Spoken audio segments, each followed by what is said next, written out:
மோகினி தீவு. முதல் அத்தியாயம். ரங்கூனிலிருந்து புறப்பட்ட கப்பலில் இடம் கிடைத்த வரையில் நான் பாக்கியசாலிதான், சந்தேகமில்லை. ஆனால் அந்த கப்பலில் பிரயாணம் செய்து நேர்ந்ததை ஒரு பாக்கியம் என்று சொல்ல முடியாது. நரகம் என்பதாக ஒன்று இருந்தால் அது கிட்டத்தட்ட அந்த கப்பலை போலத்தான் இருக்க வேண்டும். அது ஒரு பழைய கப்பல், சாமான் ஏற்றும் கப்பல். அந்த கப்பலில் இந்த தடவை நிறைய சாமான்கள் ஏற்றியிருந்ததோடு ஐயா போகட்டும் என்று சுமார் 1000 ஜனங்களையும் ஏற்றி கொண்டிருந்தார்கள். பாரம் தாங்க மாட்டாமல் அந்த கப்பல் திணறியது. கப்பல் நகர்ந்த போது பழைய பலகைகளும் கீழ்களும் வலி பொறுக்க மாட்டாமல் அழுந்தின. அதன் மீது பலமான காற்று அடித்த போது 1000 கட்டை வண்டிகள் நகரும்போது உண்டாகும் சத்தம் எழுந்தது. அந்த கப்பலில் கொடிகொண்டிருந்த அசுத்தத்தையும் துர்நாற்றத்தையும் சொல்ல முடியாது. இப்போது நினைத்தாலும் குடலை பிடுங்கிக் கொண்டு வருகிறது. 1000 ஜனங்கள், பல நாள் குளிக்காதவர்கள், உடம்பு வியர்வையின் நாற்றமும் தலைமயிர் சிக்குப்பிடித்த நாற்றமும் குழந்தைகள் அசுத்தம் செய்த நாற்றமும் பழைய ரொட்டிகள் ஊசிக்குமான தின்பண்டங்களின் நாற்றமும் கடவுளே, எதற்காக மூக்கை படைத்தாய் என்று கதறும்படி செய்தன. கப்பலில் ஏறியிருந்த ஜனங்களின் வீதி நிறைந்த கூச்சலையும் ஸ்திரீகளின் சோகப் புலம்பலையும் குழந்தைகளின் காரணமில்லாத ஓலத்தையும் இப்போது நினைத்தாலும் உடம்பு நடுங்குகிறது. ஒவ்வொரு சமயம் இந்த மாதிரி ஜனங்கள் உயிர் பிழைத்து இந்தியா போய் சேருவதிலே யாருக்கு என்ன நன்மை? இந்த கப்பலின் கடலில் மூழ்கி போய்விட்டால் கூட நல்லதுதான் என்ற படுபாதகமான எண்ணம் கூட என் மனத்தில் தோன்றியதுண்டு. உலகமெங்கும் பரவியிருந்த இராட்சத யுத்தத்தின் விஷக்காற்று இப்படியெல்லாம் அப்போது மனிதர்களின் உள்ளத்தில் கிராதக எண்ணங்களை உண்டு பண்ணியிருந்தது. அவ்விதம் அந்த அழகான கப்பலில் ஒரு நாள் பிரயாணம் முடிந்தது. மறுநாள் பிற்பகலில் கம்பி இல்லாத தந்தி மூலம் பயங்கரமான செய்தி ஒன்று வந்தது. ஒரு ஜப்பானிய குரூசர் அந்த பக்கமாக வந்து கொண்டிருக்கிறது என்பதுதான் அந்த செய்தி. கப்பலின் கேப்டனுக்கு இப்படி ஒரு செய்தி வந்திருக்கிறது என்பது எப்படியோ அந்த கப்பலில் இருந்த அவ்வளவு பேருக்கும் சிறிது நேரத்துக்கெல்லாம் தெரிந்து போய்விட்டது. கப்பல் நாயகனுக்கு வந்த செய்தி ஒரே குரூசர் கப்பலை பற்றியதுதான். கப்பல் பிரயாணிகளுக்குள் அந்த செய்தி பரவிய போது ஒரு குரூசர் ஒரு பெரிய ஜப்பானிய கடற்படை ஆகிவிட்டது. சப்மரீன் எனும் நீர்மூழ்கிகளும் டிஸ்ட்ராயர் எனும் நாசகாரிகளும் ட்ரெட்நாட் கப்பல்களும் விமானத்தள கப்பல்களுமாக பேச்சுவாக்கில் பெருகிக்கொண்டே போயின. ஏற்கனவே பயப்பிராந்தி கொண்டிருந்த ஜனங்களின் நிலைமையை இப்போது சொல்ல வேண்டியதில்லை. ராவணன் மாண்டு விழுந்த செய்தியை கேட்ட லங்காபுரி வாசிகளைப் போல் அவர்கள் அழுது புலம்பினார்கள். இதுகாரும் சென்னை துறைமுகத்தை நோக்கி சென்ற கப்பல் இப்போது திசையை மாற்றிக்கொண்டு தெற்கு நோக்கி சென்றது. ஓர் இரவும் ஒரு பகலும் பிரயாணம் செய்த பிறகு சற்று தூரத்திலே ஒரு தீவு தென்பட்டது. பசுமை போர்த்தியிருந்த குன்றுகளும் பாறைகளும் வானலாவிய சோலைகளும் அந்த தீவில் காணப்பட்டன. திருமாலின் விசாலமான மார்பில் அணிந்த மரகத பதக்கத்தை போன்று நீலக்கடலின் மத்தியில் அந்த பச்சை வண்ணத்தீவு விளங்கியது. மாலை நேரத்து சூரியனின் பசும்பொன் கிரணங்கள் அந்த மரகத தீவின் விருட்சங்களின் உச்சியை தழுவி விளையாடிய அழகை கம்பனையும் காளிதாசனையும் போன்ற மகாகவிகள்தான் வர்ணிக்க வேண்டும். எந்த நிமிஷத்தில் கப்பலின் மீது ஜப்பானிய கொண்டு விழுந்து கூண்டோடு கைலாசமாக கடலில் மூழ்கப் போகிறோமோ என்று பீதி கொண்டிருந்த நிலைமையிலேயே கூட அந்த தீவின் அழகை பார்த்த உடனே பிரயாணிகளின் ஆகாகாரம் செய்தன. கப்பல் தீவை நெருங்கிச் செல்ல செல்ல பிரயாணிகளுக்கு மறுபடியும் கவலை உண்டாயிற்று. அந்த தீவின் மேலே கப்பல் மோதிவிடப் போகிறதே என்றுதான். ஆனாலும் அந்த பயம் சடுதியில் நீங்கிற்று. தீவின் ஒரு பக்கத்தில் கடல் நீர் உள்ளே புகுந்து சென்று ஒரு இயற்கை ஹார்பரை சிருஷ்டிச்சிருந்தது. அந்த கடல் நீர் ஓடைக்குள்ளே கப்பல் புகுந்து சென்றது. சிறிது நேரத்திற்கெல்லாம் கப்பல் நின்றது. நங்கூரமும் பாய்ச்சியாயிற்று. கப்பல் நின்ற இடத்திலிருந்து பார்த்தால் நாலாபுறமும் பச்சை போர்வை போர்த்திய குன்றுகள் சூழ்ந்திருந்தன. வெளியிலே அகண்ட சமுத்திரத்தில் பிரயாணம் செய்யும் கப்பல்களுக்கு அந்த இயற்கை ஹார்பருக்குள்ளே கப்பல் நங்கூரம் பாய்ச்சி நிற்பது தெரிய முடியாது. கப்பல் நின்று சிறிது நேரம் ஆனதும் நானும் இன்னும் சிலரும் கப்பலின் நாயகரிடம் போனோம். நிலைமை எப்படி என்று விசாரித்தோம். இனி அபாயம் ஒன்றுமில்லை. கம்பியில்லாத தந்தியில் மறுபடி செய்தி வரும் வரையில் இங்கேயே நிம்மதியாய் இருக்கலாம் என்றார் கேப்டன். பிறகு அந்த தீவை பற்றி விசாரித்தோம். அதற்கு பெயர் மோகினி தீவு என்று கேப்டன் கூறி இன்னும் சில விவரங்களையும் தெரிவித்தார். இலங்கைக்கு தென்கிழக்கே 3 நாள் பிரயாண தூரத்தில் அந்த தீவு இருக்கிறது. அநேகருக்கு அத்தகைய தீவு ஒன்று இருப்பதே தெரியாது.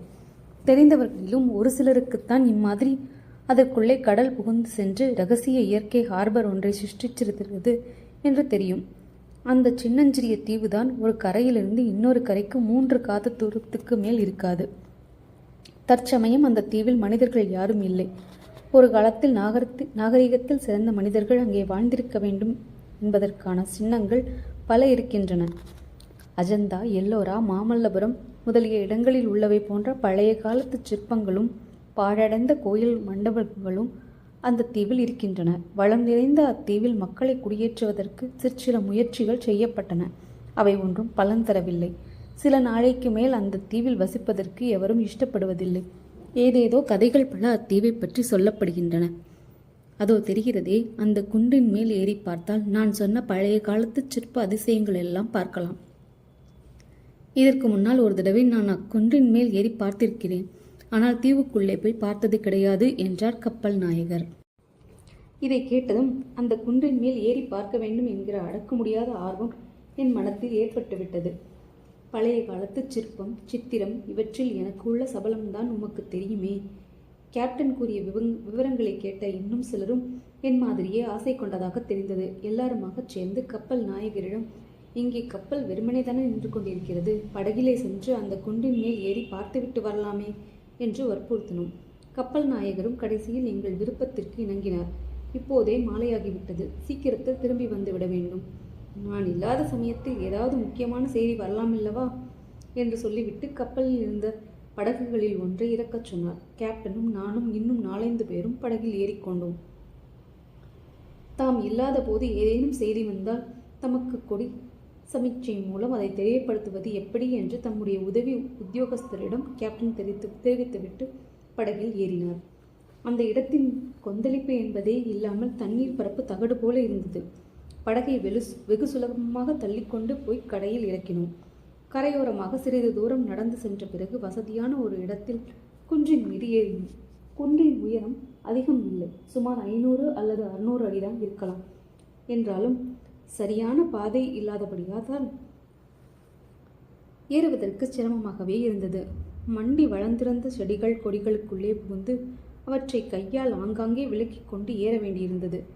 முன்னே நான் பார்த்ததற்கு இப்போது காடு அதிகமாக மண்டிவிட்டது என்றார் கப்பல் நாயகர். நல்ல வேளையாக அப்படி மண்டியிருந்த செடிகள் முச்செடிகள் அல்ல. ஆகையால் 1/2 மணி நேரத்திற்குள் குன்றின் உச்சிக்கு போய் சேர்ந்தோம். சூரியன் மறையும் தருணம் மஞ்சள் வெயிலின் கிரணங்கள் இன்னும் அந்த பச்சை தீவின் உச்சி சிகரத்தின் மீது விழுந்து அதற்கு பொன்மகுடம் சுட்டி கொண்டிருந்தன. அதோ பாருங்கள் என்றார் கப்பல் நாயகர். அவர் சுட்டிக்காட்டிய திசையை நோக்கினோம். பார்த்த கண்கள் பார்த்தபடியே அசைவின்றி நின்றோம். திகைத்தோம், ஸ்தம்பித்தோம், ஆச்சரிய கடலில் மூழ்கினோம் என்றெல்லாம் சொன்னாலும் உள்ளபடி சொன்னதாகாது. இந்த உலகத்தை விட்டு வேறொரு அற்புதமான சொப்பன லோகத்துக்கு போய்விட்டோம் என்று சொன்னால் ஒருவேளை பொருத்தமாய் இருக்கலாம். வரிசை வரிசையாக விஸ்தாரமான மணிமண்டபங்களும் கோயில் கோபுரங்களும் ஸ்தூபங்களும் விமானங்களும் கண்ணுக்கு எட்டிய தூரம் வரை காட்சியளித்தன. பர்மாவில் உள்ளவை போன்ற புத்த விகாரங்கள், தமிழகத்தில் உள்ளவை போன்ற விஸ்தாரமான பிரகார மதில்களுடன் கூடிய கோவில்கள், வானளாவிய கோபுரங்கள், தேர்களைப் போலும் ரதங்களைப் போலும் குன்றுகளை குடைந்து அமைத்த ஆலயங்கள், 1000 மண்டபங்கள், ஸ்தூபி வைத்த விமானங்கள், ஸ்தூபியில்லாத மாடங்கள், பாறைகளில் செதுக்கிய அபூர்வமான சிற்பங்கள், நெடிய பெரிய சிலைகள். ஆகா, அவ்வளவையும் பார்ப்பதற்கு ஆண்டவன் 2 கண்களை கொடுத்திருப்பது எவ்வளவு பெரிய அநியாயம் என்று தோன்றியது. அந்த காட்சியை பார்க்க பார்க்க ஒரு பக்கம் சந்தோஷமாயிருந்தது, இன்னொரு பக்கத்தில் காரணம் தெரியாத மனச்சோர்வும் உற்சாக குறைவும் ஏற்பட்டன. காரணம் தெரியாத என்று சொன்னேனா? தவறு. காரணம் தெளிவாகவே இருந்தது. அந்த அதிசய சிற்பங்கள் எல்லாம் மிக மிக பழமையானவை. 100 ஆண்டுகளுக்கு முன்னால் எந்த மகா புருஷர்களாலோ கட்டப்பட்டவை. நெடுங்காலமாக பழுது பார்க்கப்படாமலும் செப்பனிடப்படாமலும் கேட்பாரற்று கிடந்து வருகிறவை. நாலாபுரமும் கடலில் தோய்ந்து வரும் உப்பு காற்றினால் சிறிது சிறிதாக தேய்ந்து மழுங்கி போனவை. ஒரு காலத்தில் இந்த தீவில் வாழ்ந்த மக்கள் குதூகலமாயும் கோலாகலமாயும் கலைப்பண்பு நிறைந்த வாழ்க்கையை நடத்தியிருக்க வேண்டும். இப்போதோ அத்தீவு ஜனசூன்யமாக இருக்கிறது. சிற்பங்களும் சிலைகளும் மாளிகைகளும் மண்டபங்களும் பாழடைந்து கிடக்கின்றன. வௌவால்களும் நரிகளும் எலிகளும் பெருச்சாளிகளும் அந்த மண்டபங்களில் ஒருவேளை வாசம் செய்யக்கூடும். அந்த தீவை பார்த்தவுடனே உண்டாகிய குதூகலத்தை குறித்து மனச்சோர்வை உண்டாக்குவதற்கு இந்த எண்ணம் போதாதா? சற்று நேரம் நின்ற இடத்தில் நின்று பார்த்த பிறகு எங்களில் ஒருவர் தீவின் உட்புறம் சென்று மேற்கூறிய சிற்ப அதிசயங்களை எல்லாம் அருகில் போய் பார்த்துவிட்டு வர வேண்டும் என்ற விருப்பத்தை தெரிவித்தார். என் மனத்திலும் அத்தகைய ஆசை ஏற்பட்டிருந்தபடியால் அவருடைய யோசனையை நான் ஆமோதித்தேன். ஆனால் கப்பல் நாயகர் அதற்கு இணங்கவில்லை. இருட்டுவதற்குள்ளே கப்பலுக்கு போய்விட வேண்டும் என்று வற்புறுத்தினார். ராத்திரியில் இந்த தீவில் தங்குவது உசிதமில்லை. மேலும் நான் சீக்கிரம் கப்பலுக்கு திரும்பாவிட்டால் கப்பலில் உள்ள பிரயாணிகள் வீணாக பீதி கொள்வார்கள். அதனால் ஏதோ விபரீதம் விளைந்தால் யார் ஜவாப்தாரி? கூடாது, வாருங்கள் போகலாம். அவர் கூறியபடியே நடந்து காட்டினார். அவரை பின்பற்றி மற்றவர்களும் போனார்கள். நானும் சிறிது தூரம் அவர்களை தொடர்ந்து போனேன். ஆனால் போவதற்கு என் உளம் இணங்கவில்லை. கால்கள் கூட தயங்கி தயங்கி நடந்தன. ஏதோ ஒரு மாய சக்தி என்னை போக விடாமல் தடுத்தது.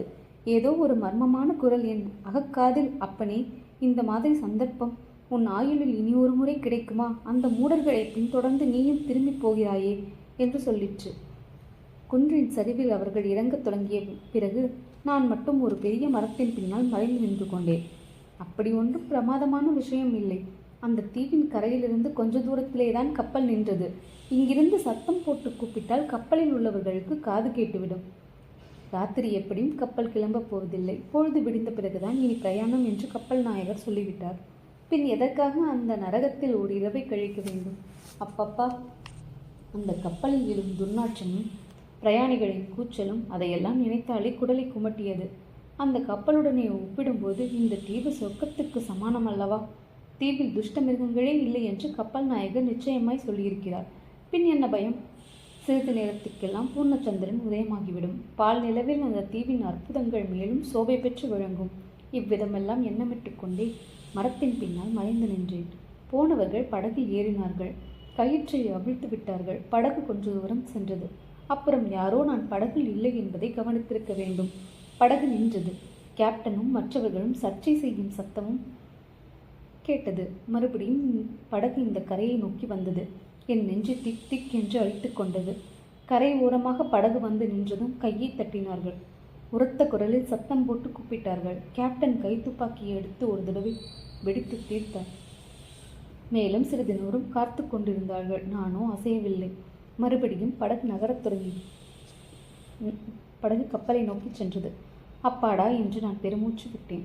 பிறகு அந்த மரத்தின் மறைவிலிருந்து வெளியே வென்றேன். அந்த குன்றிலேயே மிக உயரமான சிகரம் என்று தோன்றிய இடத்தை நோக்கி நடந்தேன். இதற்குள் சூரியன் அஸ்தமித்து நன்றாக இருட்டிவிட்டது. சிகரத்திலிருந்து கீழே பார்த்தேன். கோபுரங்கள், மண்டபங்கள் எல்லாம் இருட்டில் மறைந்திருந்தன. நல்லது, சந்திரன் உதயமாகி வரட்டும் என்று எனக்கு நானே சொல்லிக்கொண்டு உட்கார்ந்தேன். அந்த தீவின் சரித்திரம் எததாயிருக்கும் என்று மனத்திற்குள்ளே எனக்கு நானே ஏதேதோ கற்பனை செய்து கொண்டிருந்தேன். இத்தனை நேரமும் காற்றே இல்லாமல் இருந்தது. தென் திசையிலிருந்து குப்பென்று காற்று அடிக்கத் தொடங்கியது. ஒரு தடவை வேகமாக அடித்து மரங்கள், செடிகள் எல்லாவற்றையும் குலுக்கிய பிறகு காற்றின் வேகம் தணிந்தது. இனிய குளிர் பூந்தென்றலாக வீசத் தொடங்கியது. பூந்தென்றல் என்று சொன்னேன் அல்லவா? அது உண்மையான வார்த்தை. ஏனெனில் அந்த இனிய காற்றில் மல்லிகை, பாரிஜாதம், பன்னீர், செண்பகம் ஆகிய மலர்களின் சுகந்தம் கலந்து வந்தது. சற்று நேரத்திற்கு பிறகு பூவின் மனத்தோடு அகில் புகை, சாம்பிராணி புகை, சந்தனத்தூள் புகையின் மனமும் முதலியவையும் சேர்ந்து வரத் தொடங்கின. இத்தகைய அதிசயத்தை பற்றி நான் எண்ணிக்கொண்டிருக்கையில் மற்றொரு அதிசயம் ஏற்பட்டது. மாலை நேரங்களில் ஆலயங்களில் அடிக்கப்படும் ஆளாற்ற மணியின் சத்தம் வருவது போல கேட்டது. மணிச்சத்தம் எங்கிருந்து வருகிறது என்ற வியப்புடன் நாலாபுரமும் நோக்கினேன். ஆகா, அந்த காட்சியை என்னவென்று சொல்வேன். பூரணச்சந்திரம் கீழ்வானத்தில் உதயமாகி சற்று தூரம் மேலே வந்து அந்த தீவின் கீழ்த்திசையில் இருந்த மரங்களின் உச்சியில் தவழ்ந்து தீவின் பள்ளத்தாக்கில் பால் நிலவே பொழிந்தது. அந்த மோகன நிலவொளியில் முன்னே நான் சூரிய வெளிச்சத்தில் பார்த்த கோயில் கோபுரங்கள், புத்த விக்கிரகங்கள், மணிமண்டபங்கள், ஸ்தூபங்கள், விமானங்கள் எல்லாமே நேற்றுத்தான் நிர்மாணிக்கப்பட்டன போன்ற புத்தம் புதியனவாக தோன்றியது. பல நூறு வருஷத்து கடற்காற்றில் அடிபட்டு சிதிலமாகி போன பழைய காலத்து சிற்பங்களாக அவை தோன்றவில்லை. அந்த அற்புத காட்சியும் ஆளாற்றி மணி ஓசையும் மலர்களின் மனத்துடன் கலந்து வந்த அகில் சாம்பிராணியின் வாசனையும் இவையெல்லாம் உண்மைதானா அல்லது சித்தப்பிரமையா என்று நான் சிந்தித்துக் கொண்டிருக்கையில் இதுவரை பார்த்த அதிசயங்களை காட்டிலும் பெரிய அதிசயம் ஒன்றை கண்டேன். ஜனசஞ்சாரமற்ற நிர்மானுஷ்யமான தீவு என்றல்லவா கப்பல் நாயகர் சொன்னார். அந்த தீவின் உட்பகுதியிலிருந்து சிற்பங்களும் சிலைகளும் இருந்த பகுதியிலிருந்து 2 பேர் வந்து கொண்டிருந்தார்கள். நான் இருந்த திசையை நோக்கியே அவர்கள் வந்தார்கள். நான் இருப்பதை பார்த்துவிட்டுத்தான் வருகிறார்களோ என்று தோன்றியது. சீக்கிரமாகவே குன்றின் அடிவாரத்தை அடைந்து அதில் நான் இருந்த சிகரத்தை நோக்கி ஏறத் தொடங்கினார்கள். அதை பார்த்ததும் எனக்கு முதலில் ஓட்டம் எடுக்கலாமா என்று தோன்றியது. ஆனால் எங்கே ஓடுவது? எதற்காக ஓடுவது? தண்ணீர் கரை ஓரம் ஓடிச் சென்று கூச்சல் போடலாம். கூச்சல் போட்டால் கப்பலில் உள்ளவர்கள் வருவார்களா? என்ன நிச்சயம்? இதற்குள் கொஞ்சம் தைரியமும் பிறந்துவிட்டது. எதற்காக ஓட வேண்டும் என்று தோன்றிவிட்டது. ஓடத் துணிந்திருந்தாலும் பயன் விளைந்திராது. என் கால்கள் ஓடும் சக்தியை இழந்து நின்ற இடத்திலேயே ஊன்றிப் போய்விட்டன. குன்றின் மேல் ஏறி வருகிறவர்களை உற்று பார்த்து கொண்டே இருந்தேன். ஒரு கணமும் என் கண்களை அவர்களிடமிருந்து அகற்ற முடியவில்லை. அவர்கள் யார்? இங்கே எப்போது வந்தார்கள்? எதற்காக வந்தார்கள்? எவ்விதம் வாழ்க்கை நடத்துகிறார்கள் என்றெல்லாம் தெரிந்து கொள்வதில் அவ்வளவு ஆர்வம் எனக்கு உண்டாகிவிட்டது. சில நிமிஷத்துக்கெல்லாம் அவர்கள் அருகில் நெருங்கி வந்து விட்டார்கள். இருவரும் கைகோர்த்து கொண்டு நடந்து வந்தார்கள். அவர்களில் ஒருவர் ஆடவர், இன்னொருவர் பெண்மணி. இருவரும் நவயௌவன பிராயத்தினர். மன்மதனையும் ரதியையும் ஒத்த அழகுடையவர்கள். அவர்கள் உடுத்தியிருந்த ஆடைகளும் அணிந்திருந்த ஆபரணங்களும் மிக விசித்திரமாயிருந்தன. ஜாவா தீவிலிருந்து நடனம் ஆடும் கோஷ்டியர் ஒரு தடவை தமிழ்நாட்டுக்கு வந்திருந்தார்களே, பார்த்ததுண்டா? அம்மாதிரியான ஆடை ஆபரணங்கள் அவர்கள் தரித்திருந்தார்கள். நான் நின்ற இடத்திற்கு மிக அருகில், மிக நெருக்கமாக அவர்கள் நெருங்கி வந்தார்கள். என் முகத்தை உற்று பார்த்தார்கள். நான் அணிந்திருந்த உடையை உற்று பார்த்தார்கள். என் மனதில் 1000 கேள்விகள் எழுந்தன, அவர்களை கேட்பதற்குத்தான். ஆனால் ஒரு வார்த்தையாவது என்னுடைய நாவில் வரவில்லை. முதலில் அந்த யவன புருஷன்தான் பேசினான். வாருங்கள் ஐயா, வணக்கம் என்று நல்ல தமிழில் என்னை பார்த்து சொன்னான். என் உடம்பு புல்லரித்தது.